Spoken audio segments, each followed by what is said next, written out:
Deserted by their safari, lost in the jungle, Major Burton Ashley, Jeanette Burton, Terence O'Rourke, and Dr. Wong Hai are camped in a clearing near a waterhole. O'Rourke is rescued from the double attack of a lion and a leopard by Tarzan, who, with D'Arnot, is passing nearby. On learning of the predicament of Major Burton Ashley and his friends, the ape man agrees to lead them to a native village. The little group is seated around the campfire discussing plans, when, from the corners of his eyes, Dr. Wong catches a flash of movement at the edge of the clearing. Tarzan, behind you at the edge of the clearing. Oh, Uncle Jim, what an awful creature. Look. Leaping to their feet, the men turn to the spot indicated by Wong and Jeanette. Into the circle of firelight, advancing slowly, cautiously, is a monstrous, yellow-skinned, half-human figure.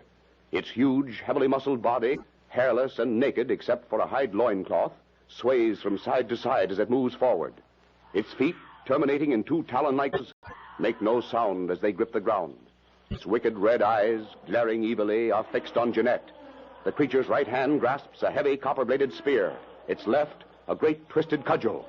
By the ghost of St. Patrick, it's the devil himself. At the sound of O'Rourke's soft exclamation, the repulsive, yellow-skinned creature pauses. It glares savagely at Tarzan as the ape man moves quickly toward it. Your gun, Terry. No. Do not shoot. Leave this to Tarzan. Prenez garde, Tarzan. The spear...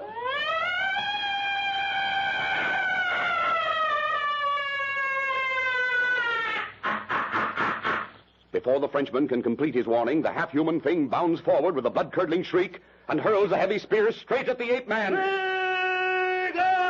Krieger!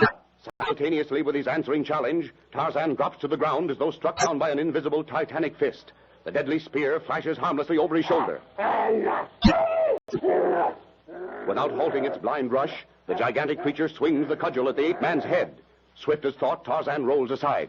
His hand darts out to grasp the monster's taloned foot. With a howl of savage rage, the half-human brute crashes to its knees. Before it has time to regain its feet, Tarzan leaps upon its back. A bronzed, muscular arm encircles the yellow neck. The great hairless head is pulled backward. The ape man's knife flashes, buries itself deep in the throat. With a strangled scream, the yellow monstrosity falls forward, sags to the ground, dead.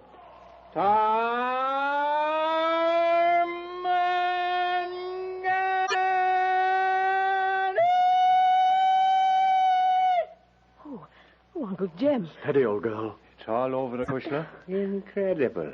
The creature twice the size of Tarzan. But you are hurt, mon ami. There is blood on your shoulder. Not mine. I'm going to the waterhole to wash it off. Big Gotti. That's the way he killed the lion that had me marked for its supper. There was blood. Your friend, Lieutenant. He is hurt. Restez tranquille, mademoiselle. Tarzan was not even scratched. He will return presently. Gad, what a sight. I thought that spear passed completely through him when he fell. And the frightful shriek he gave when he killed that thing. It was the same cry he gave when he killed the lion that had me treed. What does it mean, Lieutenant? It is the victory cry of the great apes. The great apes? What do you mean? Just that, monsieur le docteur. You see, impossible as it sounds, Tarzan was taken by the apes when he was an infant, raised by a she-ape who had lost her own baby. Through living his entire life in the jungle, he has learned by experience how to cope with it and its inhabitants. You mean he was brought up by the apes? He lived with them? Oui, mademoiselle, justement ça. He has learned to live and protect himself as do the wild beasts of the jungle. Unbelievable. Eh, Wong? An utterly amazing example of the influence of environment. And yet, one of the handsomest men I've ever seen. Mais oui, mademoiselle. He is a perfect type of the strongly masculine, Ashley. A creature unmarred by dissipation, or brutal, or degrading passion. But, Lieutenant, he speaks rather good English. How did he learn it? It was not until he had grown to young manhood that he saw his first white man or woman. He found a little party of whites shipwrecked on a desolate part of the African coast. I joined the party later. It was from them that he first learned to speak English. And he's never been out of the jungle? Knows nothing of our civilization? Oh, au contraire, Monsieur Major. He has seen Paris, London, New York, many places. But he does not appreciate our so-called centers of civilization.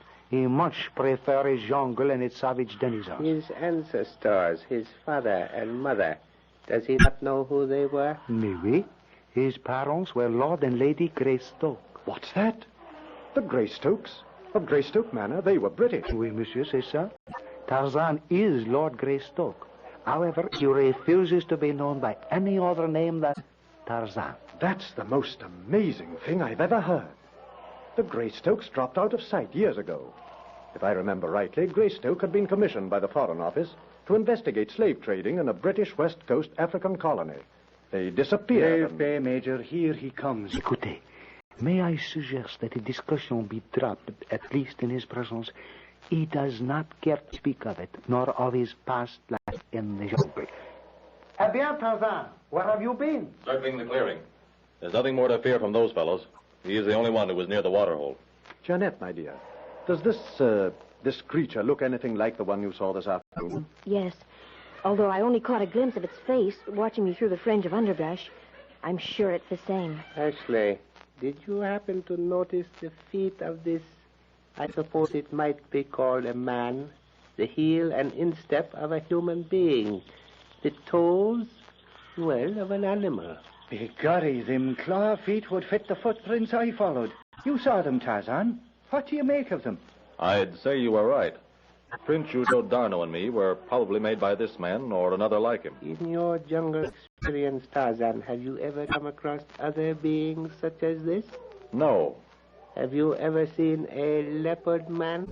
Yes, once or twice. You're barking up the wrong tree, Doctor, if you're trying to put this fella among the leopard men. Yet those talon-like claws. Them leopard fellows are black rebels. But they're human beings. This creature is neither human nor animal. He has the body of a man, the claws of a vulture. Look at them talons. You never saw a fur-bearing animal with claws like that? Well, whatever it is, you're not going to leave it here in camp for us to look at. Faith, and it's anything but a pretty sight. I'll be burying it. That's not necessary, O'Rourke. Leave it to me. I'll return it to the jungle. My morning Dango will have taken care of it. Dango? Who's that? Listen. Hyenas. Yes, Dango. He and his brothers are already gathering for the feast. Ah, yes, I comprehend. You don't mean they'll eat it? Yes. Oh. I'll give you a hand, Tarzan. No, stay here. I'll take care of it. Faith, and did you see how easy he picked the thing up? And it won again as much as his own self. Oh, begorry, that fella has the strength of 10 good men. May I suggest, Mademoiselle Berton, that if we are to get an early start in the morning, you get what sleep you can? Oh, I can't sleep, Lieutenant. Not after all that's happened. Come, my dear. Lieutenant Darno is right. You've had a rather eventful day of it. You need rest. Terry and Wong and I will stand guard with Tarzan. There will be no need for that, Major. Tarzan and I shall relieve you of that duty tonight. It is easy to see that you are all exhausted and in need of sleep. But you and Tarzan... Tarzan sleeps like an animal, Monsieur le Docteur Wong, with one eye open, so to speak. And moi, I am not fatigued. We have traveled by easy stages, have not tired ourselves by cutting our way through the forest. He'll be sleeping like a baby in no time, Acushla. Here, I'll fix your blankets. Oh, very well, then. But with those lions and things roaring and shrieking out there, I certainly don't expect to get much sleep. So long as Tarzan is watching over the camp, mademoiselle, you need not worry about the animals. None will disturb you. Well, good night, then. Good night, Jeanette.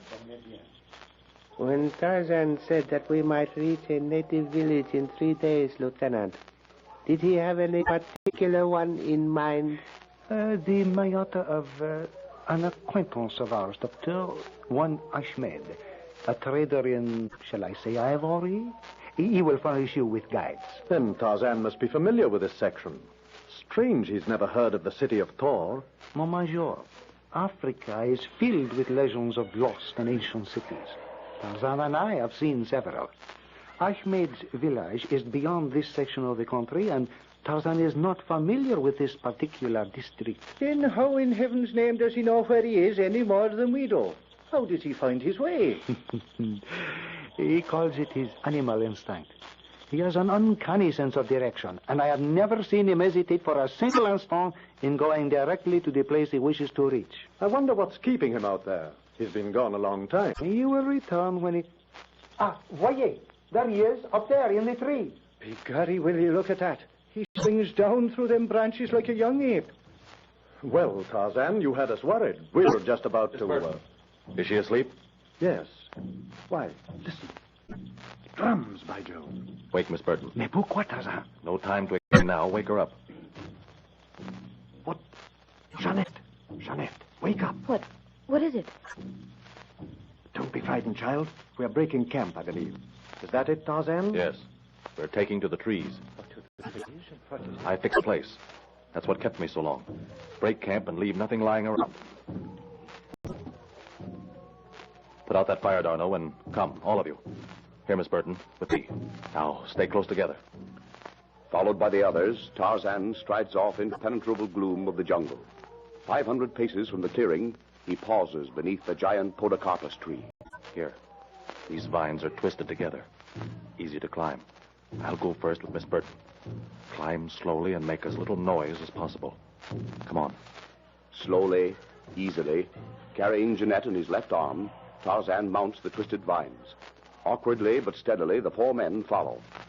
50 feet above the ground, the ape man breaks through a mass of dense foliage and steps onto a platform constructed of interwoven limbs and branches. He puts Jeanette down and turns to help the others. Presently, all are gathered together. About them, a thick wall of tangled leaves and matted vegetation. Above the jungle chorus of the night and beneath the crystal stars comes the distant thudding of drums.